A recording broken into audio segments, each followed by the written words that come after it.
কাছে দূরে যে যেখানে আছেন আপনাদের সবাইকে স্বাগত জানাচ্ছি আমি সুলতানা রহমান।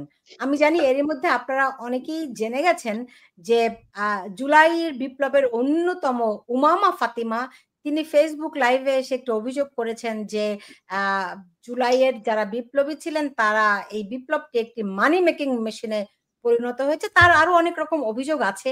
কিন্তু গত ১ টি বছর ধরে আমরা দেখছি যে আ সত্যি নানানভাবে এই আন্দোলনের যারা ১ম সারিতে ছিলেন, যারা ২য় সারিতে ছিলেন, তাদের অনেকেই এত রকম অপরাধে জড়িয়ে পড়েছে।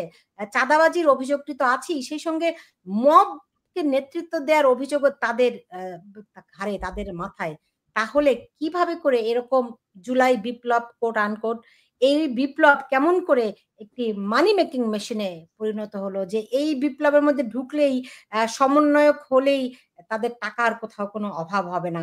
আমরা দেখেছি যেই ছাত্ররা দুবেলা ঠিকমতো খেতে পারত না, যেই ছাত্রদের পোশাক-আশাক, বেশভূষা, চলাফেরা, যানবাহন সবকিছুতে যেই বিপ্লব এসেছে, সেই বিপ্লব মানুষের জীবনে তো আসেইনি। মানুষের জীবন ক্রমশ নিম্নগামী। কেন এমনটি হলো? এই মেশিনটাই বা কি আসলে? এই প্রশ্নগুলোর আজকে জবাব খোঁজার চেষ্টা করব। আমার সঙ্গে আজকে অতিথি হিসেবে রয়েছেন আজকে আমার জীবনে ১ম বারের মতো অতিথি হিসেবে পেয়েছি সাবির মুস্তাফাকে। তিনি বিবিসি বাংলার মানে আমি প্রধান তো ছিলেনই, সেই সঙ্গে দীর্ঘদিন বিবিসি বাংলাকে পরিচালিত করায় বিবিসির যেই সুনাম তার মধ্য দিয়ে বাংলাদেশীদের মধ্যে এসেছে। সাবির ভাইকে আজকে আমি পেয়েছি এবং আমার সঙ্গে রয়েছেন লেখক, ব্লগার, রাজনীতি বিশ্লেষক আরিফ জেবতিকা। আপনাদের দুজনকে আমি স্বাগত জানাচ্ছি। ১ম এ আমি যেতে চাই সাবির মুস্তাফা আপনার কাছে যে বিপ্লব কেমন করে এই মানি মেকিং এ পরিণত হলো? বিপ্লব আদৌ হয়েছিল কিনা? কি ঘটেছিল এবং কেন এই পরিস্থিতিতে এখানে আমরা এলাম? আমার মনে হয় এই প্রশ্নটা নিয়ে অনেক আলাপ হয়েছে অলরেডি ঢাকায়, বাংলাদেশের বিভিন্ন আ ফোরামে। এটা বিপ্লব না গণঅভ্যুত্থান না শুধুমাত্র সরকার পরিবর্তন। এটা আমার মনে হয় মোটামুটি অনেকেই সিদ্ধান্ত নিয়েছেন যে এটা কোনো বিপ্লব না। কারণ বিপ্লব হলে আপনার শুধু আ রাষ্ট্র ক্ষমতার হাতবদল হয় না। বিপ্লব হলে রাষ্ট্র ক্ষমতা মানে একেবারে সমূলে উৎপাটন হয় এবং রাষ্ট্রের চেহারা, চরিত্র সব বদলে যায় এবং সবচেয়ে বড় কথা হচ্ছে যে যেই শ্রেণী ক্ষমতায় থাকে, সেই শ্রেণীকে উৎখাত করে নতুন এক শ্রেণী ক্ষমতায় আসে এবং এই বিপ্লব হলে তখন আপনার ওই গণতন্ত্র, বহুত্ববাদ এবং নির্বাচন এই প্রসঙ্গগুলো আসে না। আপনি যদি ইতিহাসে বিপ্লব যেগুলা আসল বিপ্লব ধরুন ফরাসি বিপ্লব বা রুশ বিপ্লব বা কিউবান বিপ্লব বা চাইনিজ বিপ্লব এগুলো দেখেন, এখানে কিন্তু এই বিপ্লবের পরে সেভাবে বহুত্ববাদ আসেনি বা গণতন্ত্র আসেনি। কিন্তু এই গণঅভ্যুত্থান যেটা বাংলাদেশে হয়েছে, তারপর কিন্তু মোটামুটি সবাই আলোচনা করছে কিভাবে আমরা একটা গণতান্ত্রিক সিস্টেমের দিকে যেতে পারি। অর্থাৎ এটা আমরা যেভাবে চেয়েছিলাম ৭২ সালে ঠিক সেভাবে কিন্তু এখনো চাচ্ছি। ৭২ সালেও কিন্তু যখন সংবিধান করা হয়, তখনও কিন্তু ঠিক যেই মূল্যবোধ নিয়ে সংবিধানটা করা হয়েছিল, গণতন্ত্র, নির্বাচন, ঠিক এখনো কিন্তু সেই জায়গাতেই আলোচনাগুলো হচ্ছে। কাজেই এটা বিপ্লব না। এটা একটা দীর্ঘ সময় ধরে একটা কর্তৃত্ববাদী সরকার ক্ষমতায় ছিল এবং সেখানে চরম দুর্নীতি এবং নিপীড়ন আ হচ্ছিল। তো সেইখান থেকে পরিত্রাণের জন্য এই গণঅভ্যুত্থানটা হয়েছে। এখন আপনার যে মূল প্রশ্ন যে এটা মানি মেকিং মেশিনে পরিণত হলো কি করে? এখন বাংলাদেশে এটা খুব একটা আশ্চর্য হওয়ার বিষয় না। কারণ আমরা অতীতেও দেখেছি যখন কোনো একটা গোষ্ঠী ক্ষমতায় আসে আরেকটা গোষ্ঠীকে সরিয়ে, সেটা নির্বাচন করে হোক আর যেভাবে হোক, তখন নতুন গোষ্ঠী তাদের মধ্যে একটা দখলদারিত্বের মনোভাব চলে আসে। এটা আপনি মানে বিটিভি বলুন বা সরকারি ভবনগুলো বলুন বা রাস্তার ওই মানে মুদির দোকান বলুন বা আম গাবতলী বা অন্য জায়গায় বাস স্ট্যান্ডের ইজারা বলুন, যেখানেই বলুন একটা দখলদারিত্বের মনোভাব এসে পড়ে। সেখান থেকে আপনার যারা বিপ্লব করেছে বা কাজ করেছে তারা একটা উৎসাহ পায় যে এখান থেকে আমি অনেক অর্থ উপার্জন করতে পারি এবং এখানে যেহেতু তারা প্রকৃত অর্থে বিপ্লবী না, সেহেতু তাদের সেই ধরনের মূল্যবোধ থাকে না যে না আমরা এইদিকে যাব না। তারা ঠিক ট্র্যাডিশনাল ওয়েতে বাংলাদেশে যেভাবে বিভিন্ন রাজনৈতিক গোষ্ঠী টাকা বানানোর দিকে এগিয়ে গেছে এবং আপনি দেখবেন যে ৭২ পর থেকে কিন্তু প্রতিটা ধাপে যখন পরিবর্তন হয়েছে, যারা ক্ষমতায় এসছে, ক্ষমতার ধারে কাছে এসছে, তারা কিন্তু আগের থেকে বেশি দুর্নীতিবাজ হয়েছে। হতে এখন মানে চরম পর্যায়ে চলে গেছে। সো এরাও ওই চরম পর্যায়ে হয়ে আসছে এবং এই আরো উঠে যাবে মানে আরো কত? এই যে আপনি দেখেন ১ বছরেই অনেকে মানে যেই দুর্নীতির যে জিনিসটা আমরা দেখছি ১ বছরেই, সেটা অতীতে কিন্তু আরেকটু সময় লাগতো। এখন কিন্তু আর কারো সময় নেই।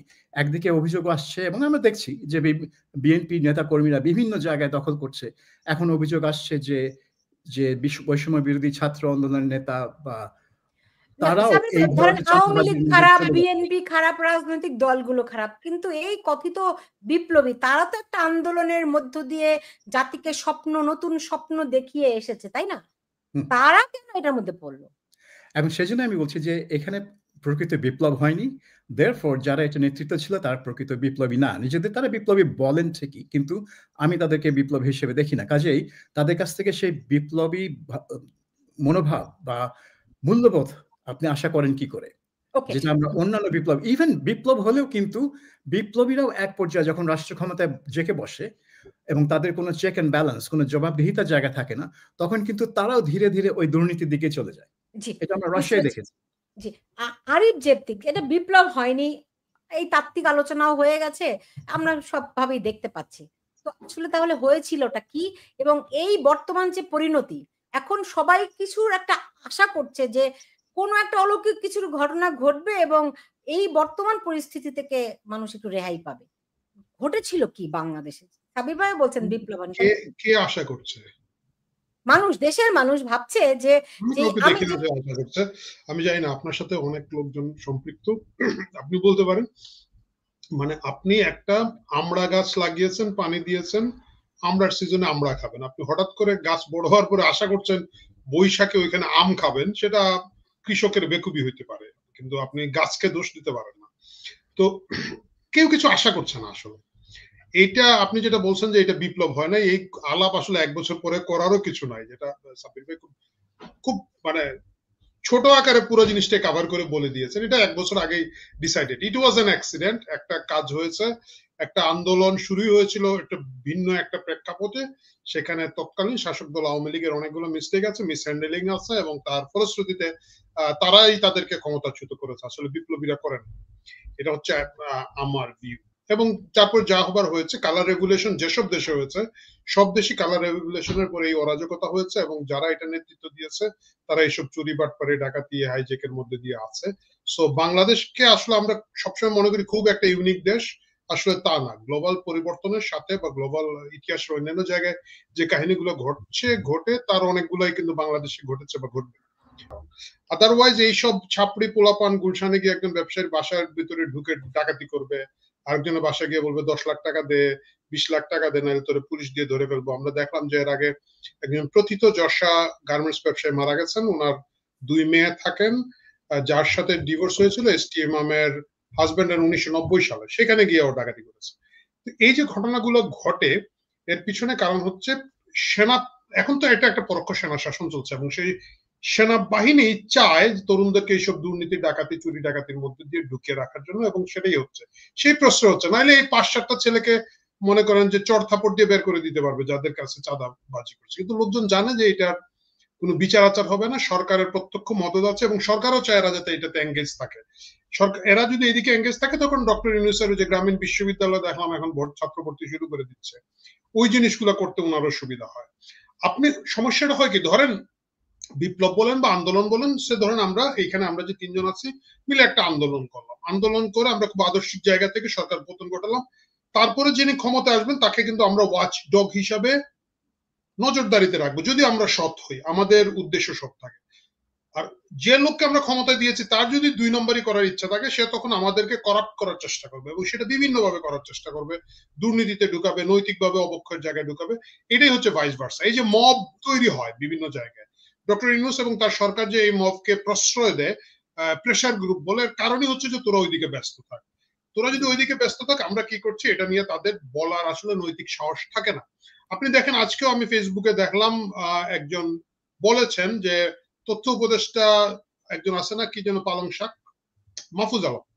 তো সে পালং, সরি আমি অনেক উপদেষ্টা তো নাম মনে থাকে না, যাই হোক আপনি বুঝতে পারছেন, তথ্য উপদেষ্টা।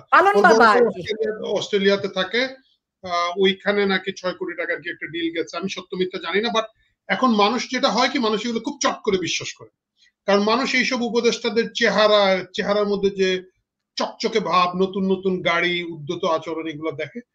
এই পুরো ব্যাচটাকে করাপ্ট করার ক্ষেত্রে যারা সরকার চালায়, সামনে ডক্টর ইউনূস, হাতির দেখনাকে দাও, তার পিছনে ওয়াকার, এরা মিলে এটাকে করছে এবং এটাই স্বাভাবিক, এটার মধ্যে দিয়ে যেতে হবে। আপনি যেটা বলেছেন যে হ্যাঁ অলৌকিক আশা হয়তো অনেকে করে, স্বাভাবিক, যে কোনো দেশপ্রেমিক মানুষ যারা, তারা তো আশা করে অন্তত আল্লাহ আমাদেরকে রেহাই দিবেন, আল্লাহ আমাদেরকে হেফাজত করবেন, আল্লাহ দেশটাকে ভালো চালাবেন। এই আশা সবসময় মানুষের ছিল, এখনো আছে। বুঝতে পারছি। সাব্বির ভাই, যদি ধরেন একটা প্রজন্ম, আমার মনে হয় ৩টা প্রজন্মকে একটা উন্মত্ততার দিকে নিয়ে গেল, এই দায় কি ডক্টর ইউনূস এবং তার সরকার এড়াতে পারবেন? আমার তো মনে হয় না যে এই যে যা ঘটছে সেটার জন্য আপনি সরাসরি ডক্টর ইউনূস বা তার উপদেষ্টা পরিষদকে দায়ী করতে পারবেন, এবং তারা যে পরিকল্পিতভাবে আজকেই তো দেখলাম এই যে আপনি যে শব্দটা ব্যবহার করছেন যে কি হবে, মব কোথায় হবে, কি এই ছাত্র নেতারা কিভাবে কি করবে, এগুলো ডক্টর ইউনূসের উপদেষ্টারা তাদেরকে পরামর্শ দিচ্ছে, তারা সেই মতো কর্মকাণ্ড করছে। আজকেই তো এই উমামা ফাতেমাই সেই অভিযোগটি করেছেন। হ্যাঁ, অভিযোগটা যেটা করেছেন উমামা ফাতেমা, যে অনেক সিদ্ধান্ত হেয়ার রোডে, অর্থাৎ উপদেষ্টাদের বাসায়, কিন্তু কোন উপদেষ্টা কি বিষয়ে উপদেশ দিচ্ছেন বা ডিসিশন নিচ্ছেন সেটা কিন্তু আমি তার পুরোটা ফেসবুক লাইভটা শুনিনি। পত্রপত্রিকায় যতটুকু রিপোর্টেড হয়েছে ততটুকুই আমি পড়েছি, এবং সেটা থেকে বুঝলাম যে মব কোথায় তৈরি হবে বা তৈরি হবে না সেটা কে ডিসাইড করছে এটা অন্য ব্যাপার। কিন্তু একটা জিনিস আপনার ঠিকই ধরেছেন, বিশেষ করে যদি আমরা 5ই ফেব্রুয়ারি 32 নম্বরে বঙ্গবন্ধু মেমোরিয়াল জাদুঘরটা, সেটা ভাঙার বিষয়টা দেখি, সেটা আগের রাতে ঘোষণা দিয়ে বুলডোজার নিয়ে এসে ভাঙা হয়েছিল। কাজে সরকার সবই জানতেন। সরকার জানতেন যে কোথায় কি হবে না হবে, সেখানে পুলিশ ছিল, সেনাবাহিনী ছিল, শুধু এটা থামানোর কোনো নির্দেশ ছিল না। তো এটা সরকার হতে দিক, যাতে অন্যদিকে চলে যায়, অন্যদিকে ধাবিত হয়, এবং তারা ধীরে ধীরে যাতে ওইদিকে চলে যায়, এবং রাষ্ট্র পরিচালনায় কি হচ্ছে, কে কি করছে সেদিকে তাদের মনোযোগ যাতে না থাকে। এটা হতে পারে, কিন্তু মূল কথা হচ্ছে যে তারা সরকার এটার পরিচালনা না করলেও উনারা দায়ী ওইটুকু যে তারা এটা থামাতে পারতেন। তারা শুরু থেকেই থামাতে পারতেন, কিন্তু 5ই আগস্ট যখন ঢাকা শহর সহ বিভিন্ন জায়গায় ভাস্কর্যগুলো ভাঙা শুরু হয়, তখন যদি এটাকে ডিফেন্ড না করে যে এটা করা হচ্ছে কারণ শেখ হাসিনার দোষ, কারণ শেখ হাসিনা শেখ মুজিবকে এত ফুলিয়ে ফাঁপিয়ে এমনভাবে করেছেন মানুষের রোষ ওদিকে চলে গেছে। কিন্তু ঘটনা তো সেটা ছিল আংশিক, কিন্তু পুরোটা সেটা না। তো ইউনূস সাহেব কিন্তু তখনই সেটা থামাতে পারতেন, যে এটা নিন্দা করে এবং এটা যেন না হয় সেজন্য একটা আহ্বান জানিয়ে, এবং সেনাবাহিনীকেও উনি অনুরোধ করতে পারতেন যাতে এই ধরনের ভাঙচুর না হয়। তিনি সেটা করেননি, উনি সেটা অ্যালাউ করেছেন, এবং তিনি হয়তো ভেবেছেন যে মানুষের মনে অনেক ক্ষোভ আছে, এই ক্ষোভগুলোকে বের হতে দেই, না হলে ক্ষোভ পুঞ্জীভূত যাতে না থাকে। কিন্তু তার ফলে কি হয়েছে, 1 বছর ধরে ক্ষোভ বের হচ্ছে। এইটা একটা নিয়ম হয়ে গেছে। আপনি কি ডক্টর ইউনূসকে বেনিফিট অফ ডাউট দিতে চান যে আপনার তার মনে হয়েছে যে বলছেন, আমি জানি না তার মনের ভিতরে কি হয়েছে, আপনি কেমন করে বুঝলেন? উনি যে ব্যাখ্যা দিয়েছেন সেটার ভিত্তিতে বলছি, কারণ উনি কিন্তু ঢাকায় ফেরা, প্যারিস থেকে ঢাকায় ফেরার আগে ব্যাখ্যাটা দিয়েছেন সেটাই কি মবকে উস্কানি দেওয়ার জন্য যথেষ্ট নয়? না, সেটাই আমি বলছি যে উনি ডিফেন্ড করলেন, উনি কন্ডেম করেননি, উনি কন্ডোন করলেন। কোন দিন করলেন? যেদিন 5ই আগস্ট যখন আমার মনে হয় ইন্ডিয়া টুডে তার একটা সাক্ষাৎকার নেয়। উনি তখন প্যারিসে। তখন কিন্তু একটা সুযোগ ছিল যেটাকে কন্ডেম করে বলা, যে এইটা যেন না হয়। একটা আহ্বান তিনি জানাতে পারতেন। কারণ তিনি হচ্ছেন নোবেল বিজয়ী, শান্তিতে নোবেল পুরস্কার প্রাপ্ত। সবাই ভাবছেন যে তিনি এসে জাতিকে ঐক্যবদ্ধ করবেন। তো ঐক্যবদ্ধ করার একটা অপরিহার্য অংশ হচ্ছে শান্তি বজায় রাখা। তো সেই আহ্বানটা তিনি জানালেন না, তিনি বরঞ্চ এই ভাঙচুরটাকে একভাবে কন্ডোন করলেন। তো সেদিক থেকে আপনি বলতে পারেন যে হ্যাঁ, এইটা যে তখন তারপর থেকে চলতে থাকলো এবং সরকার থামলো না, মানে সরকার সেভাবে হস্তক্ষেপ করলো না, সেটার জন্য এই পরিস্থিতি অনেকটা দায়ী। সেটার জন্য আপনি সরকারকে অবশ্যই দায়ী করতে পারেন। আচ্ছা, মানে পরিস্থিতি এখানে হলো এই জন্য সরকারকে দায়ী করতে পারেন, কিন্তু 3টা প্রজন্ম যে বাংলাদেশে কোথাও কোনো লেখাপড়া নাই, কেউ কোনো পড়ালেখা করতে যাচ্ছে না, 3টা প্রজন্ম, একটি প্রজন্ম নয়, তাদের দায়িত্ব তাহলে কে নেবে? এটা তো এই জন্য তো বাংলাদেশে অনেকে বলছে যে এই দ্রুত নির্বাচন দরকার, বিকজ এই সরকার আর সামলাতে পারছে না। এই সরকার পথ হারিয়ে ফেলেছে। সরকার টোটালি মানে লক্ষ্যভ্রষ্ট হয়ে গেছে, যদি তাদের কোনো লক্ষ্য থেকে থাকে। লক্ষ্যটা কি সেটা তো আমরা জানি না, কিন্তু এটা যদি সঠিকভাবে দেশ পরিচালনা যদি তাদের একটা লক্ষ্য হয়ে থাকে, সেখান থেকে তারা লক্ষ্যভ্রষ্ট হয়ে গেছে। কাজেই একটা নির্বাচন দ্রুত দেওয়া দরকার, যাতে নির্বাচিত সরকার এসে দেশের হাল ধরতে পারেন। এইটা ছাড়া আপনি বলছেন যে ডক্টর ইউনূস হয়তো মনে করছেন যে তাদের ক্ষোভ প্রশমিত হয়েছে এর মধ্য দিয়ে, হয়তো আপনি বলছেন, রাইট? কিন্তু যখন আমরা দেখি সরাসরি পুলিশকে বলছে তোমরা দেখেও দেখবা না, যখন নীরবে একদম চোখের সামনে থেকে সেনাবাহিনী মাথা নিচু করে চলে যায়, তখনও ডক্টর ইউনূস কিছু করেন না। যখন সেনাপ্রধানকে হুমকি দেওয়া হয়, তখনও ডক্টর ইউনূস কিছু বলেন না। তারপরও আপনি কেন তাকে বেনিফিট অফ ডাউট দিতে যাচ্ছেন যে তার এটার পেছনে প্রত্যক্ষ মদদ নেই? না, প্রত্যক্ষ মদতটা কিন্তু আবার সাংঘাতিক একটা চার্জ, অ্যাকিউজেশন। সাংঘাতিক চার্জই তো, তাকে তো মানুষ সাংঘাতিক চার্জই করছে, আপনি কেন রেহাই দিতে যাচ্ছেন? আমি সেই প্রশ্নটা জানতে চাচ্ছি। এই চূড়ান্ত পর্যায়ে, মানে সেই এক্সট্রিমে যেতে চাচ্ছি না যে উনি প্রত্যক্ষভাবে মদত দিচ্ছেন। উনার অ্যাকশন অথবা উনার ইনঅ্যাকশন, তার যে নির্লিপ্ততা, সেটা পরোক্ষভাবে এই মব কালচারটাকে বা মবোক্রেসিটাকে বিকশিত করেছে বাংলাদেশে, এবং সেটার জন্য তিনি দায়ী। কিন্তু তিনি পরোক্ষভাবে এটা করেছেন, প্রত্যক্ষভাবে করেছেন বলে আমি বলছি না। জি জি, আরিফ জব্তিক, আপনার কাছে কি মনে হয়, প্রত্যক্ষ নাকি পরোক্ষ ভূমিকা ডক্টর মোহাম্মদ ইউনূসের? ডক্টর ইউনূস একটা হচ্ছে প্রচন্ড ধুরন্ধর টাইপের লোক, ঠিক আছে? সে কোনোদিন কোনো কিছু প্রত্যক্ষ বলবে না, এবারও তাই বলছে না, কিন্তু উনি সব সিগন্যাল দিচ্ছে। উনি প্রথমেই সবাইকে ডেকে বলছে, এবং এটার ভিডিও ক্লিপ আছে, তোমরা বলছো সরকারের ভিতরে ফেসিস্ট আছে, আমি বলছি তোমাদের গ্রামেও তো ফেসিস্ট আছে, তোমরা তাদেরকে ডিল করো। এর বাইরে উনি কিভাবে বলবে? উনি তো আর লাঠি দেখিয়ে সচিত্র ভিডিও করে দেখাবে না যে এইভাবে লাঠি দিয়ে মাথায় বাড়ি। সো এটা জানেন। ৩৫ নম্বর ভাঙছে, ৩ দিন ধরে মাইক্রোফোন হচ্ছে, সরকারের বুলডোজার পাঠানো হচ্ছে, সরকার ওয়াকারের সেনাবাহিনী ওইখানে মার্চ পাস করে তামাশা করতেছে, সবই তো দেখছি আমরা।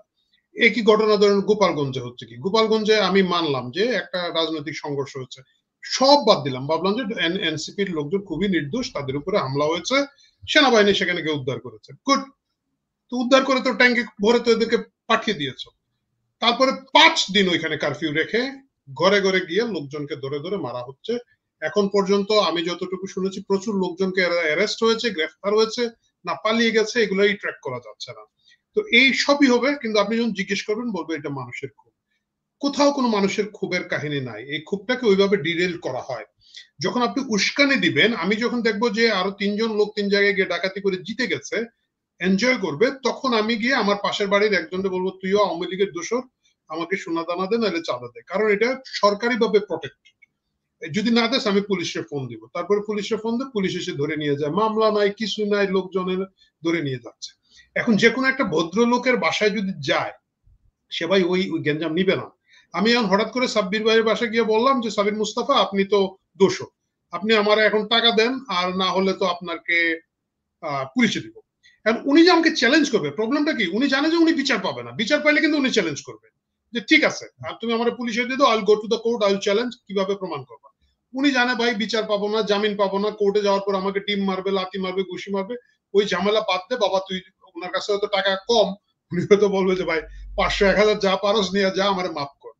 এই চলছে, এবং এটা কিন্তু একেবারে রেইন অফ টেরর, যেটা ফ্রেঞ্চ রেগুলেশনের পরে হচ্ছিল, এইটারই একটা সফট ভার্সন এখানে করা হচ্ছে, পরিকল্পিতভাবে করা হচ্ছে। সাবির ভাই যেটা বললেন যে ফ্রান্সে থাকা অবস্থায় ডক্টর ইউনূস অন্যভাবে নির্দেশনা দিতে পারতেন, সেটা দেওয়ার কোনো ইচ্ছা পরিকল্পনা প্ল্যান এদের ছিল না।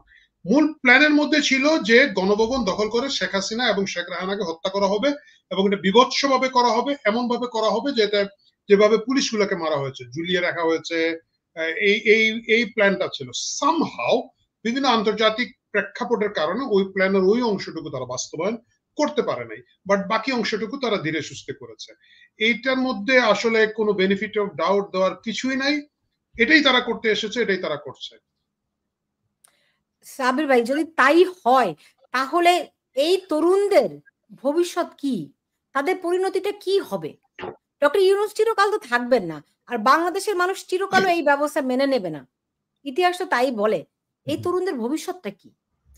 এখন দেখেন, অনেকে কিন্তু এই বৈষম্য বিরোধী ছাত্র আন্দোলনের অনেক নেতাকর্মীর যে অবস্থা হয়েছে বা যেদিকে যাচ্ছে, সেটার সাথে তারা ৭২ সালে ছাত্রলীগ ভেঙে গিয়ে যখন সিরাজুল আলম খান, তার সাথে একটা বিরাট অংশ চলে গেল, এবং পরবর্তীতে তারা জাসদ তৈরি করলো, সেটা তুলনা করছে যে জাসদ এক ধরনের নাশকতার দিকে এগিয়ে যায় এবং ধীরে ধীরে পার্টিটা ধ্বংস হয়ে যায় এবং অনেক নেতাকর্মী মারা যায় যার ফলে।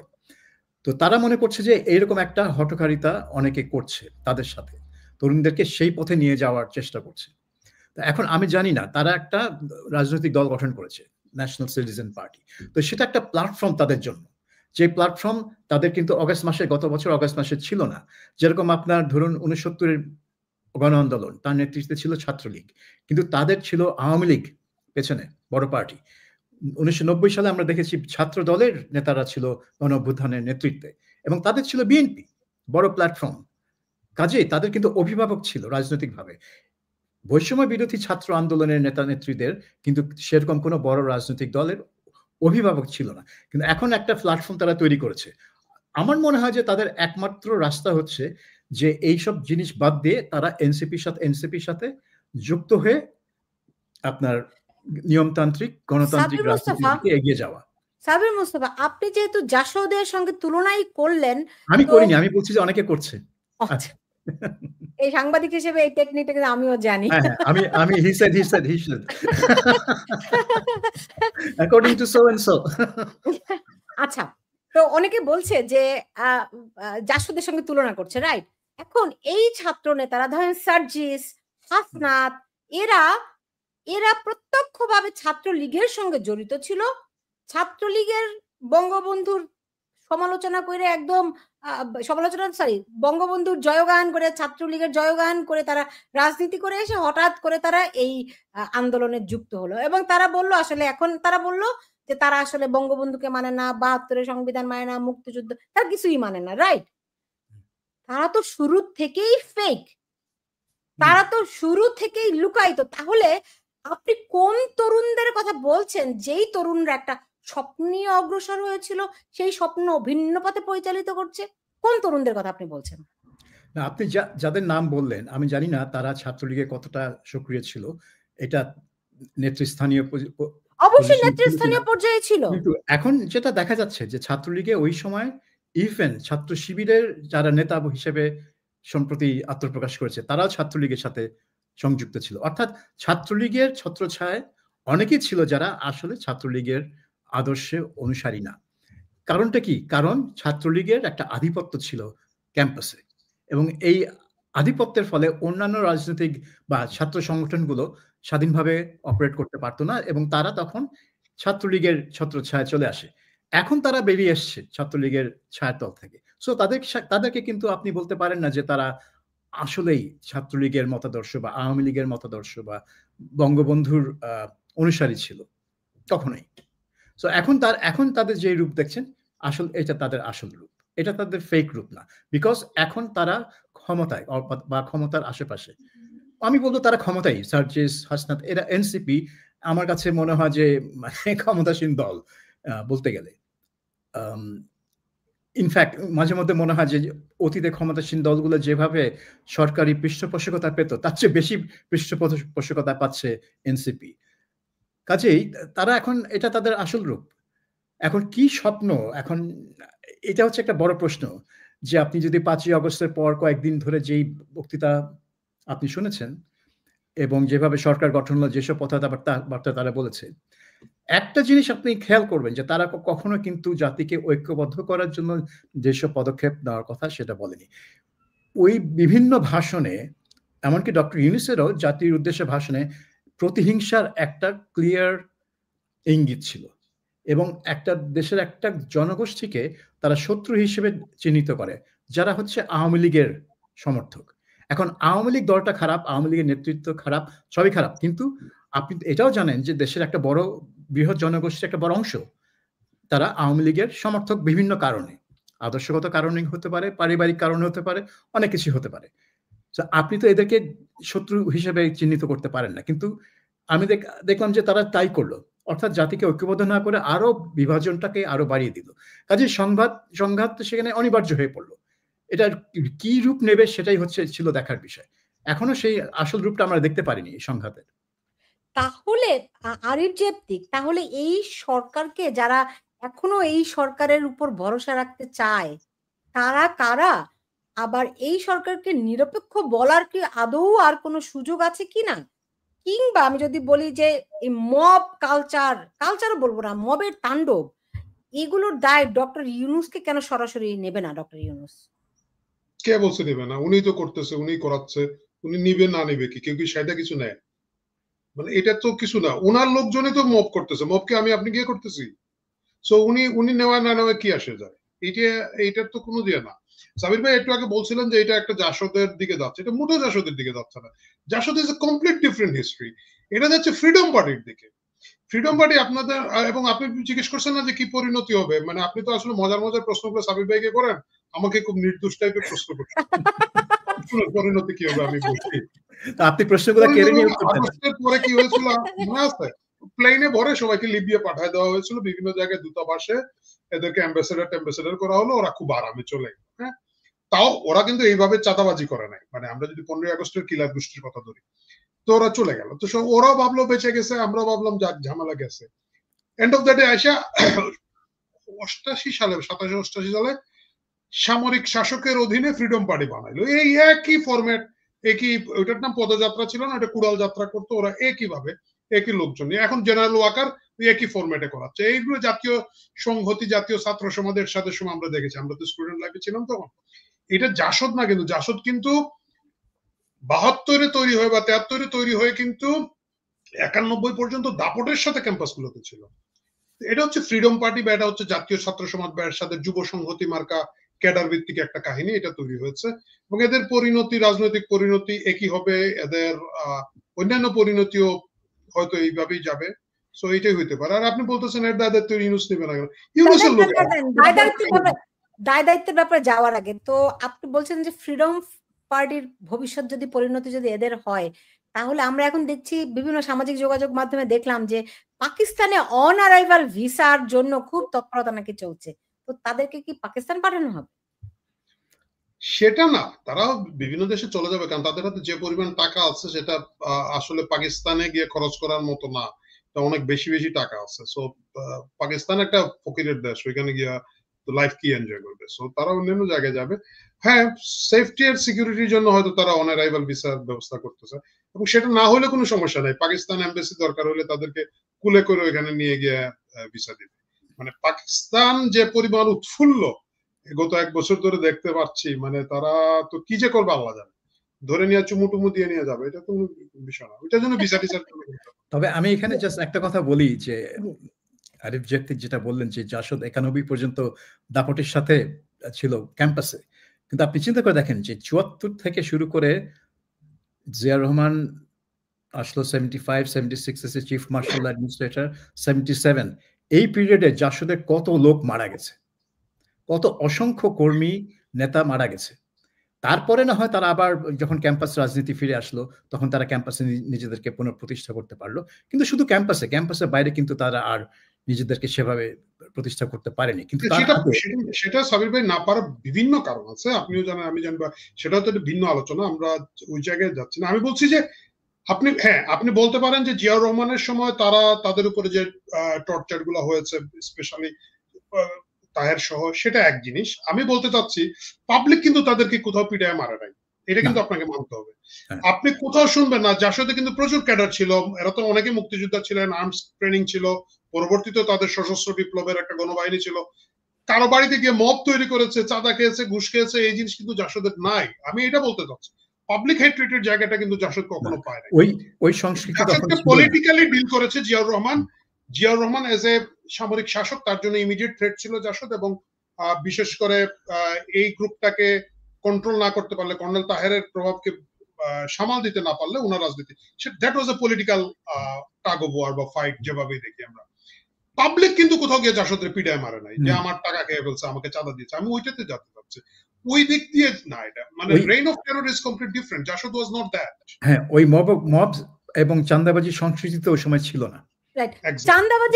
চাঁদাবাজির কথা শুনে সাবির মুস্তাফা আজকে বিএনপি মহাসচিব মির্জা ফখরুল ইসলাম আলমগীর বললেন যে এই বৈষম্য বিরোধী ছাত্র নেতাদের চাঁদাবাজির কথা শুনে তিনি বেদনায় নীল হয়ে গেছেন, অথচ তার দলের বিরুদ্ধে গত 1 বছর ধরে চাঁদাবাজির অভিযোগ। তো ওনার এই দ্বিচারিতা, এখন নতুন করে তিনি বেদনায় নীল হয়ে গেলেন কেন? এটার কারণ হচ্ছে সিম্পল। কারণ গত ১ বছর ধরে শেখ হাসিনার পতনের পর থেকেই বিএনপি, যেটা আগেই আমরা আলাপ করছিলাম, যে বিএনপি বিভিন্ন জায়গায় যেখানে আওয়ামী লীগ চাঁদাবাজি করতো সেখানে গিয়ে তারা দখল নিয়েছে। এবং একদিকে জামাত ব্যস্ত ছিল যে সরকারের বিভিন্ন মন্ত্রণালয় তাদের লোকজনকে প্রমোট করা, আদালতে তাদের লোকজন বসানো, আর এদিকে বিএনপির লোকজন ব্যস্ত হয়ে পড়লো চাঁদাবাজিতে। তো এই অভিযোগটা কিন্তু বিএনপি ১ বছর ধরে শুনে আসছে এবং তারা বারবার বলছে যে আমরা এদেরকে বহিষ্কার করছি, আমরা এদেরকে না করছি, কিন্তু এটা যাচ্ছে না অভিযোগটা। তা এখন মির্জা ফখরুল একটা সুযোগ পেলেন যে এই যারা অভিযোগটা তোলে এনসিপি, কারণ এনসিপি তো এখন বিএনপির বিরুদ্ধে কথাবার্তা বলে, যে এই এনসিপি তাদেরকে চাঁদাবাজি দখলদারি অভিযোগ আনে। তো এই একটা সুযোগ পেল মির্জা ফখরুল আলমগীর যে আচ্ছা ঠিক আছে, তোমাদের এখন আমি একটু ধরি। ধরতে গিয়ে উনি নীল হয়ে গেলেন। তো বিএনপির লোকরা যে টাকা খেয়ে লাল হয়ে গেছে এতদিনে, তার চেয়ে এখন তিনি এই কথা শুনে নীল হয়ে গেছে। কিন্তু আমার মনে হয় যে এটা এগেইন এই পলিটিক্স এর মধ্যে আমরা চলে এসেছি, যে এরা বিএনপিকে যে অভিযোগ করবে, বিএনপি যখনই সুযোগ পাবে এনসিপির বিরুদ্ধে ঠিক সেই চাঁদাবাজি এবং দখলদারির অভিযোগ নিয়ে মানে আগাবে। অভিযোগ পাল্টা অভিযোগ, এখানে নীল নাল আমার মনে হয় এই রংবাজিটা না করলেই চলে। আরিফ জেপ্তিক, ধরেন এই অভিযোগ পাল্টা অভিযোগ চলবে, তৃতীয় কোনো পক্ষ ঢুকে গেলেই তখন আবার তারা এক হয়ে ওই তৃতীয় পক্ষকে মারবে, রাইট? এইটা তো আমরা দেখতেছি গত ১ বছর ধরেই। কিন্তু আমরা শুনলাম এই আজকে ২৮ জুলাই, রাইট? শুনলাম যে ২৮ জুলাই তারেক রহমান বাংলাদেশে যাবেন, ব্যাপক ঢাকঢোল পেটানো হলো, খুব প্রচারণা চললো, তিনি এলেন না। বিষয়টা কি হচ্ছে তারেক রহমানকে নিয়ে? জানি না, আমি আসলে এই খবরটা পাইনি। আপনি জানেন যে সাবির ভাই জানেন নাকি কোনটা, কয় তারিখ? তারেক রহমান ২৮ জুলাই। ২৮ জুলাই তো আজকে। জি। এটা কোত্থেকে শুনলেন? আমি তো কোথাও দেখিনি। এটা শোনা যায় না, এটা অনলাইনে গুজব টুজব হতে পারে। কমন সেন্স বলে উনি এখন আসবেন না, উনি নির্বাচন শেষ না হওয়া পর্যন্ত আসবেন না, কারণ উনি খুব স্মার্টলি এটার যে ঝুঁকি আছে সেই ঝুঁকিটা সম্পর্কে সচেতন, এবং আমি মনে করি এইটা তার সবচেয়ে বুদ্ধিদীপ্ত সিদ্ধান্তগুলো রাখে। কিন্তু তার বাধা কোথায়? তার দেশে আসতে তার বাধা কোথায়? কে বাধা দিচ্ছে? তাকে কেউ বাধা দিচ্ছে না। তাকে আনলে ডক্টর ইউনূস, জেনারেল ওয়াকার এরা মেরে ফেলতে পারে, এই রিস্ক উনি নেবেন না, এবং আমি মনে করি খুব বুদ্ধিমানের মতোই নেবেন না। মেরে যদি না ফেলে জেলে ঢুকাই দিতে পারে, কারণ ওনার নামে তো মামলা আছে। ধরেন এখন সে গ্রেনেড হামলা মামলাটা বোধহয় এখনো সমাধান হয় নাই, আরো ২টা মামলা দিয়ে ঢুকিয়ে দিতে পারে, এবং তখন বিএনপিকে কাবু করে ফেলা যায়। এখন যে সুবিধাটা হচ্ছে কি, মনে করেন যে বিএনপির মূল কন্ট্রোলটা উনি যেহেতু বাইরে আছেন, নিরাপদে আছেন, ওই তাকে প্রেসার দিয়ে কিছু করানো সম্ভব হচ্ছে না। কিন্তু উনি ভিতরে ঢুকে গেলে এই অবস্থায় সেটা হওয়ার সম্ভাবনা আছে। সাবির মুস্তাফা, বিষয়টা কি এত সিম্পল যে তাকে ডক্টর ইউনূস কিংবা ওয়াকারুজ্জামান মেরে ফেলতে পারে কিংবা জেলে ভরে দিতে পারে, অথচ ডক্টর ইউনূস আমরা দেখলাম তিনি উড়ে গিয়ে তারেক রহমানের সঙ্গে দেখা করে আসলেন। তারেক রহমান নিজের থেকে নিজ দায়িত্বে তার নিজের ঘোষিত ডিসেম্বরের মধ্যে নির্বাচন বদলে বললেন ফেব্রুয়ারিতে নির্বাচন, রাইট? তো এত সহজ নাকি বিষয়টি? ডক্টর ইউনূস উড়ে গিয়ে তার সাথে দেখা করেছেন, কারণ তখন ডক্টর ইউনূসের সরকার নড়বড়ে হয়ে গেছিল এবং সরকারের কিন্তু অবস্থা বেশ জটিল হয়ে গেছিল। কাজেই আমি বলবো যে তারেক রহমান ইউনূসের সরকারকে একটা লিস অফ লাইফ দিয়েছে সেদিন। তার সাথে ওই ডিসেম্বরের নির্বাচনের সাথে উপর স্টিক না করে তার সাথে ওই ফেব্রুয়ারিতে হলেও হতে পারে, যদি এটা হয়, যদি সেটা হয়, এই ল্যাঙ্গুয়েজে অ্যাগ্রি করে তিনি সরকারকে একটা ছাড় দিয়েছেন, যার ফলে সরকার এখনো টিকে আছে। কাজেই Yunus should be very grateful to Tarique Rahman, যে তারেক রহমান তাকে এই ছাড়টা দিয়েছেন। তা এই ছাড়টা দেওয়ার কিন্তু কোনো প্রয়োজন বা কোনো বাধ্যবাধকতা তারেক রহমানের ছিল না, কিন্তু তিনি দিয়েছেন, হয়তো বৃহত্তর স্বার্থে, স্থিতিশীলতার স্বার্থে। সেই স্বার্থটা কি? কেন ছাড়টা কেন দিলেন? এটা কারণ হচ্ছে যে আমার যেটা সবসময় মনে হচ্ছে যে বিএনপি জানে যে যখন নির্বাচন হবে, যদি ফেয়ার অ্যান্ড ফ্রি ইলেকশন হয়, আমি যদি বলছি কারণ বাংলাদেশে তো ফেয়ার অ্যান্ড ফ্রি ইলেকশন একেবারে গ্যারান্টিড না, সে যেই ক্ষমতায় থাকুক, তাহলে বিএনপি আশা করছে যে তারা ক্ষমতায় আসবে। কাজে তারা চায় যে একটা নির্ঝঞ্ঝাট পিরিয়ড যাক, যেখানে নির্ঝঞ্ঝাট একটা ইলেকশন হতে পারে, যেখানে কেউ কোনো হাঙ্গামা সৃষ্টি করবে না, যাতে তারা নির্ঝঞ্ঝাটে ক্ষমতা আসতে পারে। তো এখন এই সুযোগ তারা 15 বছর পায়নি, এখন পাচ্ছে। তো এই সুযোগ কেন 3 মাস বা 2 মাসের জন্য হাতছাড়া করবে? কাজেই তারা তাদের তারা কাছে কি অনেক আমি শেষ করি। সাবির ভাই তাদের কাছে কি এই গ্যারান্টি আছে যে ফেব্রুয়ারিতে নির্বাচন হবে, 3 মাস পরে নির্বাচন হবে? না, এই সেজন্যই তো গ্যারান্টি বললাম। তাদের কে দিয়েছে? কোনো গ্যারান্টি নাই। এমনকি Then যেই স্টেটমেন্টটা জয়েন্ট স্টেটমেন্ট ছিল সেখানে কোনো গ্যারান্টি নাই। সেখানে অনেক শর্ত ছিল যে যদি exactly. এটা হয়, যদি সেটা হয়, ৩টা যদি আছে সেখানে। কাজেই কোনো গ্যারান্টি নাই। কিন্তু তারপরেও তারেক রহমান সেটাতে রাজি হয়েছে।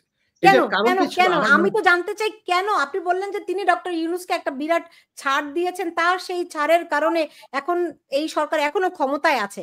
তার দলের কি লাভ হয়েছে? তার দল কি নৈতিকভাবে মানে কারণ ব্যাকওয়ার্ডে চলে যায়নি? না, কারণ এই সরকার যদি ব্যর্থ হয়, ইলেকশনের আগে যদি এই সরকার যদি নড়বড়ে হয়ে পড়ে যায়, তাহলে কিন্তু বিএনপি ক্ষমতায় আসে না। তাহলে কিন্তু অন্য কেউ ক্ষমতায় আসে। ডক্টর এবং ইউনূসের তখন অধীনে বিএনপি নির্বাচন ক্ষমতায় হলে ফেরা ডক্টর ইম্পসিবল হয়ে ইউনূসের যায়। অধীনে ডক্টর ইউনূসের অধীনে আচ্ছা আপনার কথাটা শেষ করেন তো আমি ভালো করে হ্যাঁ, বুঝতে পারিনি। সেটাই বলছি যে তখন কিন্তু বিএনপির জন্য মানে ক্ষমতা আসা তো দূরে থাক। বিএনপির জন্য আবার রাজনীতিতে ফেরাও ইম্পসিবল হয়ে যেতে পারে বা খুবই কঠিন হয়ে যাবে। তো বিএনপি অনেক কষ্ট করে এই আয়াতদূর এসছে। 2008 এর ইলেকশন ডিফিটের পরে। তো এইটা তারা হাতছাড়া করতে চায় না। সেজন্য তারা চায় সবকিছু ঠান্ডা থাকুক। ঠান্ডা। তাহলে আমরা ঠান্ডা মাঠে নির্বাচন করে ক্ষমতায় আসতে পারি। কিন্তু আপনার আরেকটা প্রশ্ন ছিল যে এই মানে বিএনপির লাভ কি হলো? তার আচ্ছা, তারেক দল রহমানের হিসেবে দেশে ফেরার ব্যাকওয়ার্ড। ব্যাপারে যেটা আরিফ জেকতিক বলছিলেন, আমি অত স্ট্রংলি বলব না, কিন্তু আমি এটা তার জেনারেল লাইনের সাথে আমি একমত যে আমারও তাই মনে হয় যে তারেক রহমান তার নিজের নিরাপত্তা সম্পর্কে সন্দিহান। এখন তাকে কে মারতে পারে? এটা ওয়াকার ইউনুস আমি বলছি যে ক্রিকেটার ওয়াকার এবং ইউনুস ওই দিক থেকে আসবে না অন্য কোথাও থেকে আসবে সেটা তো আমরা জানি না। এবং উনি তারেক রহমান কোন দিক থেকে ভয় পাচ্ছেন তাও আমরা জানি না। কিন্তু তিনি তার একটা সেফটি নিয়ে কনসার্ন আছে, সেটা নিয়ে কোনো সন্দেহ নাই। এবং এটাও আছে যে আমরা শুনেছি এই এনসিপি নেতাদের দু একটা বক্তৃতায় তারেক রহমানকে উদ্দেশ্য করে বলছে যে এখনো অনেক মামলা বাকি আছে। বাকি আছে মানে কি, অনেক মামলা থেকে হয়তো উনি খালাস পেয়েছেন, কিন্তু উনি নির্দোষ মানে ঘোষিত হননি। তার মানে এগুলো টেকনিক্যালিটিতে তাকে ছাড়া হয়েছে। সো তার মানে না যে ওই একই মামলায় তাকে পুনরায় মানে বিচার করা যাবে না। সো ওই ভয় কিন্তু তার রয়ে যাচ্ছে। সো সে আরিফ জেপ্তিক ঠিকই বলেছেন যে নির্বাচন হয়ে যাক, বিএনপি ক্ষমতা পাকাপোক্ত হোক, দেন তার ফেরার রাস্তাটা পরিষ্কার হবে। এই মুহূর্তে আমার মনে হয় তার সামনে অনেক বিপদ আছে এখনো ফেরার জন্য। ওকে, এই সরকারের মধ্যে অধীনে আসলে তাই তো? আরিফ জেপ্তিক মানে এই বিপদ কি আপনার মনে হয় বসে থেকে উত্তরণ ঘটাতে পারবে বিএনপি? ওই যে সাবির ভাই যেটা বললেন যে এখন তো বসে বর্ষি বাওয়া ছাড়া তাদের হাতে কোনো কাজ নেই। যদি সরকার পরিবর্তন হয় কিছুই করতে পারবে না। তো ওরা এখন বিএনপি এখন ভাবতেছে যে ভাই ঠিক আছে আমরা বাইরে টাইরে যা পারি করি, আর তোমরা ভিতরে যা খাও। কারণ সবাই একটা জিনিস জানে কি ডক্টর ইউনূস আপনারা দুজনই বলছেন যে ডক্টর ইউনূসের পার্টি হচ্ছে এনসিপি। সাবির ভাই তো বলছে যে এনসিপি আগের যে কোনো ক্ষমতাসীন দলের চেয়েও বেশি সুযোগ সুবিধা ভোগ করছে, রাইট? তো সেই এনসিপির মতো দলের প্রধান হিসেবে ডক্টর ইউনূসের অধীনে যদি নির্বাচন হয়, আপনারা কি নিশ্চিত তাতে বিএনপি ক্ষমতায় আসবে? এখানে একটা ব্যাপার আছে, ডক্টর ইউনূসের আসলে কেউ না, মানে স্বার্থপর লোকজনের হয় কি কেউই তার না, সে কাউকে হোল্ড করে রাখে না। এটা একটা আমি মনে করি না যে এটা খুব ডক্টর ইউনূসের খুব একটা ইন্টারেস্টেড জায়গা থাকবে যদি এনসিপি যে চাঁদাবাদ এনসিপি ফেল করে। তো ওইটা নিয়ে ডক্টর ইউনূসের খুব মাথা, উনি ওনার কিছু এজেন্ডা নিয়ে আসছে সাথে তোমাদের মানে এটা হচ্ছে গিভ এন্ড টেকের মামলা। আমি আমারটা করি, তোমরা তোমাদেরটা করে ডিস্টার্ব করো। তোমরা ধরা গেলে I am sorry, I can't do anything, আইল কন্টিনিউ হেল্পিং ইউ আনলেস আমি যতদিন আছি আমার তোরা জ্বালাইস না বাবা, তোরা গিয়ে বাইরে গিয়ে ওই যে চাঁদাবাজি কর। কিন্তু শেষ পর্যন্ত কিছু হলে উনি মুখ মুছে বলবে আমি ফেল করলাম কারণ সব অসৎ, সবাই চাঁদা খেয়ে ফেললো, আমি একমাত্র ভালো লোক, টাটা বাই বাই, প্লেন ডাক, জায়গা America. This is what you do. আর বিএনপির যে জায়গাটা হচ্ছে কি, বিএনপি কিভাবে ভাবতেছে যে যদি নতুন কেউ আসে, ধরেন ওয়াকার নিচে বা অন্য একটা ফরম্যাটে ওয়াকার আবার একটা চেষ্টা করলো, তাহলে কিন্তু বিএনপি আটকে গেল। মানে বিএনপি হচ্ছে সেই দল, তারা কিন্তু আর তারা আন্দোলন করে কিন্তু সরকার ফালাইতে পারবে না, ওই এফোর্টের জায়গাটা তারা দিতে পারবে না। তো তাহলে কি হলো, বিএনপি পুরা ওদের কিছু নাই। বিএনপি এখন স্মার্টলি ভাবছে ওকে ডক্টর ইউনূস খুব বেশি দিন থাকবেন না, ওনার কিছু স্পেসিফিক আমেরিকান এজেন্ডা আছে, শেষ করবেন, ইন দ্য টাইম নিজের কিছু ব্যবসা বাণিজ্য গুছাবেন, উনি 2 বছর পরে চলে যাবেন। ঠিক আছে ভাই, তুই 2 বছর থাকো, থেকে তুমি চলে যাও, তারপরে তো আমরা আসবো। সো তারা সে সবর করে দেওয়া, ওই যে ধৈর্যে মেওয়া ফলে, সেই মেওয়ার আশায় তারা বসে আছে। এনসিপি কে ডাইরেক্ট আসলে ব্যাক দিচ্ছে বাংলাদেশ আর্মি। প্রত্যেকবার যখন আর্মি এইসব চেঞ্জ তৈরি হয়, তখন আর্মির লোকজনের শখ তৈরি হয় রাজনৈতিক দল করা। এটা কিন্তু হচ্ছে মোস্ট পপুলার গভর্নমেন্ট ছিল 7-8 সালে মঈনুদ্দিন ফখরুদ্দিন। মানে লোকজন শান্তি পাইতো, ভাই আইন শৃঙ্খলা ভালো, চোর ডাকাতরা অজগর এবং গাড়ি রাস্তায় ফেলে চলে যাইত, ঠিক আছে। ওরা কিন্তু একটা কি যেন বানাইছিল ফেরদৌস আহমেদ কুরেশিকে দিয়ে। আরে সুলতান, আপনার মনে আছে রিপোর্টার সিগনেচার ওইদিকে যাওয়া যেত না, খালি ওদের বড় বড় প্রাডো গাড়ির ধাক্কা। ফেরদৌস আহমেদ কুরেশির নাম মনে আছে, মানে আরো অনেককে নিয়ে বিভিন্ন দল ছুট নিয়ে অরিজিনাল পলিটিশিয়ান। কিন্তু ফেরদৌস আহমেদ কুরেশি কিন্তু এক সময়কার খুব জাতীয় পলিটিশিয়ান। যাই হোক, ওটা ফেল করলো, ফখরুদ্দিন মঈনুদ্দিন হাত মুখ মুছে চলে গেছেন। তো এবারও তাই হবে, কিন্তু ওই ট্রাইটা আমার কাছে মনে হচ্ছে যে সেনাবাহিনীর তরফ থেকে বেশি করা হচ্ছে। ইউনূস আসলে যে ডোন্ট ডিস্টার্ব নীতিতে বিশ্বাসী, তুমি আমার জ্বালায় না, আমি তোমার জ্বালাবো না, এই লেভেলের মধ্যে রেখে টাটা চালায় যাও। সাবির মুস্তাফা, আপনি জানেন যে জুলাই সনদ এরই মধ্যে খসড়া প্রণীত হয়ে গেছে, তারা ঘোষণা করবে। তো এই নিয়ে কিন্তু অনেক রকম জল্পনা কল্পনা, উত্তেজনা, সংশয়, শঙ্কা, অস্থিরতা, অনেক কিছু কাজ করছে, আপনি জানেন। ভবিষ্যৎটি কি? মানে এই জুলাই সনদের ভবিষ্যৎ কি যদি ঘোষণা করা হয়? আমার কাছে জুলাই সনদটাকে খুব কি বলবো, একটা গালভরা বক্তব্য ভরা কাগজ মনে হচ্ছে। কারণ সেখানে যেসব জিনিস থাকবে, আমি যতটুকু বুঝতে পারছি, যে এই জাতীয় ঐকমত্য কমিশনে যেসব বিষয়ে ঐকমত্য হবে সেগুলো থাকবে, কিন্তু যেসব বিষয়ে ঐকমত্য হচ্ছে সাংবিধানিক বিষয়ে, সেগুলো এতই মামুলি বিষয় যে একটা প্রধানমন্ত্রী 10 বছর মেয়াদ, মানে 10 বছরের বেশি কেউ প্রধানমন্ত্রী থাকতে পারবেন না। ভালো কথা, এটা বাংলাদেশের জন্য নতুন, কিন্তু মানে বিগ কনটেক্সট এটা খুবই মামুলি একটা ব্যাপার। তারপরে উচ্চকক্ষ নিয়ে এখনো কোনো ঐক্যমত্য হয়নি। উচ্চকক্ষ কিভাবে হবে, ভোটিং পদ্ধতি পিআর হবে কি হবে না, ঐক্যমত্য হয়নি। সো এটা যেভাবে আছে সেভাবেই থাকবে। তো এখানে মানে পরিবর্তনটা কোথায় আসছে? মানে জুলাই সনদ এমনভাবে বলা হচ্ছে যেন এটা বাংলাদেশের জন্য একটা বৈপ্লবিক সনদ হবে, কিন্তু কোথায় বিপ্লবটা কোথায়? আমি এর মধ্যে কিছুই দেখে পাচ্ছি না। শুধুমাত্র এই যে সংবিধানের প্রিএম্বলটা যে চেঞ্জ করেছেন কমিশন, এবং সেই প্রিএম্বলটা নিয়ে কোনো আলোচনাই দেখছি না আমি কোথাও। সেই প্রিএম্বলে আপনার এই জুলাই 2024 সালে ফ্যাসিস্ট সরকার উৎখাতের ঘটনার কথা উল্লেখ করা হয়েছে। এখন যেটা আমার কাছে খুবই সিলি মনে হয়, কারণ একটা সংবিধানের প্রিএম্বলে থাকবে একটা জাতি গঠনের কথা, একটা আন্দোলন, একটা অভ্যুত্থান, এই একটা অভ্যুত্থানে একটা সরকারের পতন কখনো সংবিধানের প্রিএম্বলে স্থান পেতে পারে না। 72 যেই সংবিধান, সেখানে কিন্তু ব্রড ব্রাশে থাকে সব জিনিসপত্র, যে 23 বছরের স্বাধীনতা সংগ্রামের ফসল হচ্ছে বাংলাদেশ, এবং এই বাংলাদেশ এই মূল্যবোধ নিয়ে এগিয়ে যাবে। এটাই হচ্ছে প্রিএম্বল, আপনার স্টেটমেন্ট, আপনার statement of intent, mission statement. কিন্তু এখানে আপনার কি সব গাদা জিনিস ঢোকানো হচ্ছে, এবং একটা বিপ্লব, একটা অভ্যুত্থান, একটা সরকারের পতনটাকে হাইলাইট করা হচ্ছে প্রিএম্বলের। সংবিধান যেন একটা অভ্যুত্থানের বিষয়, তা তো না। তো যাই হোক, সেটা নিয়ে কোনো আলোচনা নাই, হয়তো এটা থাকবে কি থাকবে না জানি না। কিন্তু আমার যেটা মনে হয় যে আলটিমেটলি আপনার কোনো ম্যাসিভ কোনো মৌলিক পরিবর্তন হচ্ছে না বাংলাদেশের প্রশাসন বা সাংবিধানিক কাঠামোতে। যেগুলো দেখবেন যেখানে ওই আপনার বড় বড় কমিশনগুলোর নিয়োগ, সেই নিয়োগ পদ্ধতিও কিন্তু কোনো ঐক্যমত্য হচ্ছে না। কারণ বিএনপি নির্বাচন কমিশনের নিয়োগে একটা সার্চ কমিটির ব্যাপারে একমত হয়েছে, কিন্তু অন্যগুলোতে তারা স্টিক করছে যে এটা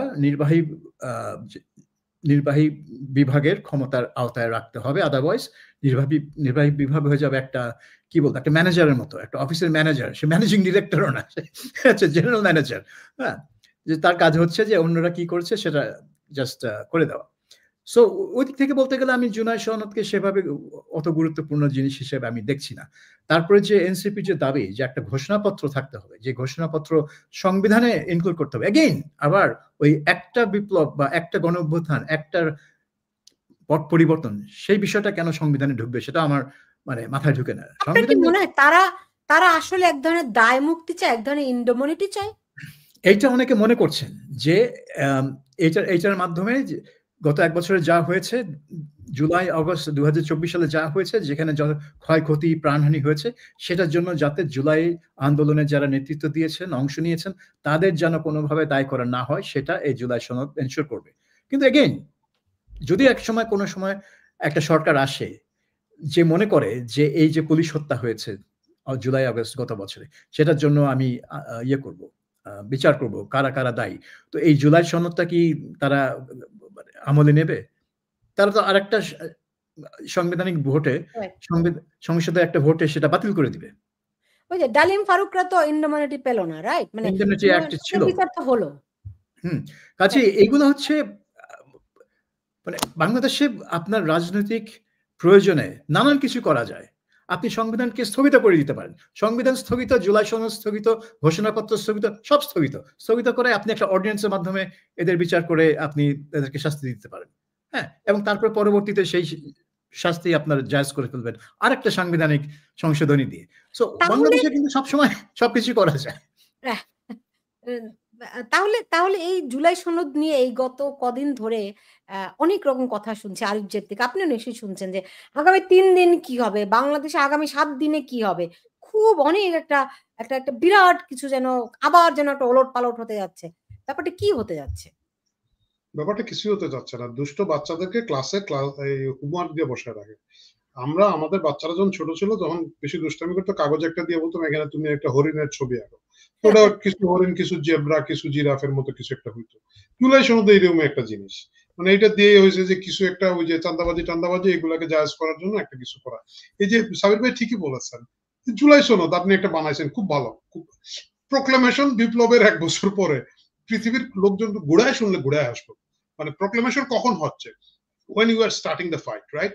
আপনি মুক্তিযুদ্ধ 25শে মার্চ আপনার উপরে চাপায় দেওয়া হয়েছে গণহত্যার মাধ্যমে। আপনি এপ্রিলে গভর্নমেন্ট তৈরি করে ডিক্লেয়ার দিচ্ছেন যে প্রোক্লামেশন অফ ইন্ডিপেন্ডেন্স আমি দিলাম, এইটার উপরে আমি যুদ্ধে গেলাম। আপনি যুদ্ধ শেষ করে 16 ডিসেম্বর শেষ করে আপনি 73 সালে যদি সংসদে বসে প্রোক্লামেশন দিতেন তাহলে হইতো, কারণ ইটস অলরেডি ডান। সো আপনি যদি এটা গত জুলাইতে দিতেন, ধরেন গত জুলাই 24-25 তারিখে দিতেন যে আমরা আর আপোষ করবো না, আমরা প্রোক্লামেশনে গেলাম, বা ধরেন 3 তারিখে ওনারা যখন ওই যে শহীদ মিনারে যে সভাটা হয়েছিল, যেখান থেকে এক দফা আসে যে প্রোক্লামেশন আমরা দিলাম এই কারণে আমরা এখন এই গভর্নমেন্ট ফেলে দিব, এই জিনিস আমরা অ্যাচিভ করতে চাই। দ্যাট ওয়াজ দ্য জুলাই সনদ। আপনি শেষ করার পরে কি একটা হয়েছে, একটা আর্মি কু হয়েছে, আর্মি শেখ হাসিনাকে হেলিকপ্টারে দিয়ে বিদেশে পাঠিয়ে দিয়েছে, এবং সেটাকে আপনি এখন খুব সুন্দর শুদ্ধ ভাষা আলী রিয়াজের মতো করে ইংলিশ দিয়ে লিখলেও জিনিসটা কিছুই দাঁড়াবে। তো এইটা আসলে এক ধরনের হাইপ তৈরি করা, এবং যখন হয় কি একটু বিপাকে পড়ে, এই যে এখন একটু নীলা ইসরাফিল ইস্যু আসবে, কিছু চান্দাবাজির ইস্যু আসবে, ওই তখনই আবার বলবে সবাই রাজুতায় প্রোক্লামেশন, জুলাই প্রোক্লামেশন দিব, চুপপুর পদত্যাগ চাই, খুব রেডিমেড ফরম্যাট আর কি। এবং এই ডক্টর ইউনূস তারপর সর্বদলীয়কে ডেকে বলবেন আমরা সকলে স্বৈরাচারের বিরুদ্ধে, স্বৈরাচার তো নাকি ফেসিবাদের বিরুদ্ধে আমরা ঐক্যবদ্ধ হলাম। বাচ্চা মরে পুড়ে গেছে স্কুলের কতগুলা বাচ্চা, হ্যাঁ, ওই দিন জাতীয় শোক দিবস ফালায় রাখে মুরগি সালন দিয়ে ভাত খায়, আর এই কি ঐক্যবদ্ধ কি যেন বানায়, বিপদে পড়লে বানায়। তো এগুলো সবই হচ্ছে একটা কার্টুন ধরনের কাহিনী হচ্ছে, গুরুত্ব দিয়ে আলাপ করার আমি কিছু দেখি না। জুলাই প্রোক্লামেশন আপনি দিলেন, মানে আওয়ামী লীগ ফিরাত আসার কোনো দরকারই নাই।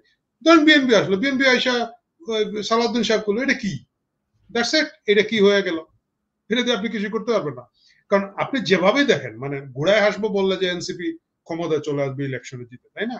তো অন্য একটা দল আসবে, জামাত ছাড়া আর কোনো দল আসলে, মানে একমাত্র প্যারেন্ট সংগঠন আসলে এনসিপি হয়তো জুলাই প্রোক্লামেশন কন্টিনিউ করে রাখতে পারবে, বাকি কোনো দল আসলে এটাকে খুব একটা গুরুত্ব দেবে না।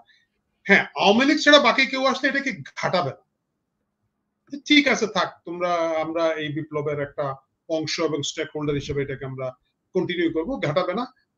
আদারওয়াইজ আমি এটাকে খুব একটা গুরুত্ব দিয়ে কিছু হবে বলে মনে হয় না। এখন আওয়ামী লীগের কথা যখন তুললেনি, সাবির মুস্তাফা, মানে একটা নির্বাচনের প্রস্তুতি চলছে। প্রথমত নির্বাচন হবে কিনা, সেই যদি নির্বাচন হয়ও, সেই নির্বাচন আওয়ামী লীগকে বাইরে রেখে নির্বাচন হলে কতটা ফলদায়ক হবে?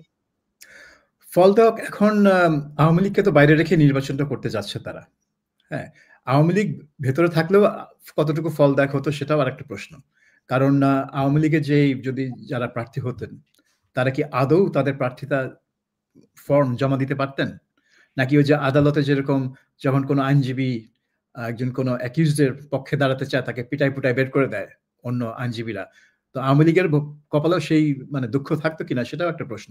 কাজেই আওয়ামী লীগের কার্যক্রম নিষিদ্ধ করে এবং আওয়ামী লীগের নিবন্ধন স্থগিত করে আওয়ামী লীগকে হয়তো একটা ফেভার করা হয়েছে, আওয়ামী লীগকে একটা মানে রাস্তা করে দেওয়া হয়েছে এই নির্বাচন থেকে দূরে থাকার জন্য, এবং সে একটা ভিকটিম হয়ে গেছে। এই দেখো আমার উপর কি অন্যায়, আমাকে ইলেকশনই করতে দিল না। অথচ ইলেকশন করতে গিয়ে হয়তো আওয়ামী লীগের আরো অনেক সমস্যা হতে পারত। এখন যেটা হতে পারে, আওয়ামী লীগের সমর্থক, যেটা পাকিস্তানে ইমরান খানের দল করেছে, বিভিন্ন আসনে তাদেরকে যখন ডিনাই করা হলো তাদের নির্বাচনী প্রতীক, তখন বিভিন্ন আসনে তাদের লোকজন স্বতন্ত্র হিসেবে দাঁড়ায় এবং তারা 94টা আসনে জয়লাভ করে, যেটা ছিল একটা বিশাল ব্যাপার।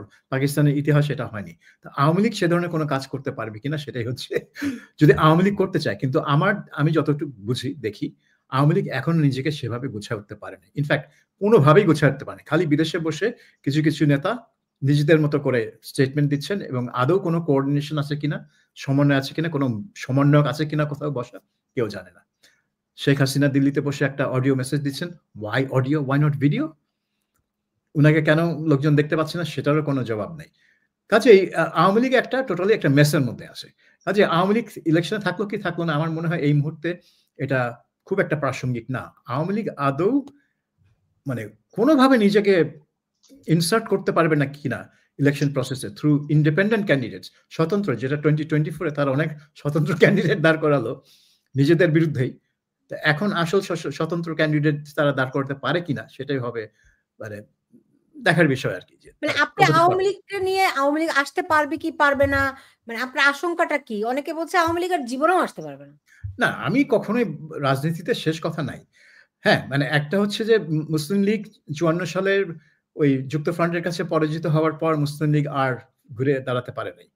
কিন্তু আওয়ামী লীগ কি মুসলিম লীগের মতো? আমার মনে হয় আওয়ামী লীগের খুঁটির জোর মুসলিম লীগের চেয়ে বেশি। তো সেদিক থেকে পাকিস্তানে তো বারবার হয়, মিলিটারি কু হয়, কিন্তু মুসলিম লীগ ঘুরে ফিরে ক্ষমতায় আসে আর্মির পৃষ্ঠপোষকতায়। আর্মি চায় এক একটা করে ফ্যাকশন তৈরি করে, তারা মুসলিমকে তারা 3-4 টুকরা করেছে এই পর্যন্ত আর কি।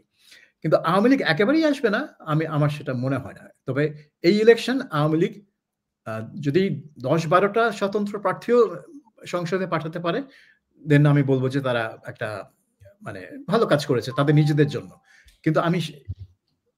কিন্তু এর ফলে নির্বাচন প্রশ্নের মুখে পড়বে আমি সেটা বলবো না, যদি কিনা এখানে কোনো কারচুপির চেষ্টা করা না হয়। এখানে যদি কিনা এনসিপি, জামাত এদেরকে সুবিধা পাইয়ে দেওয়ার জন্য প্রশাসন কোনো পদক্ষেপ না নেয়, যদি এটা সত্যিকার অর্থে সুষ্ঠু এবং নিরপেক্ষ নির্বাচন হয়, তাহলে আওয়ামী লীগ থাকলে কি থাকলো না সেটা বিষয় হবে না। আপনার কি মনে হয় যে প্রশাসন সেই চেষ্টা করবে না? এখন এটা তো আমি বলতে পারবো না। আরিফ জাতিক, আপনার কি মনে হয়? আমরা সেটা জানি।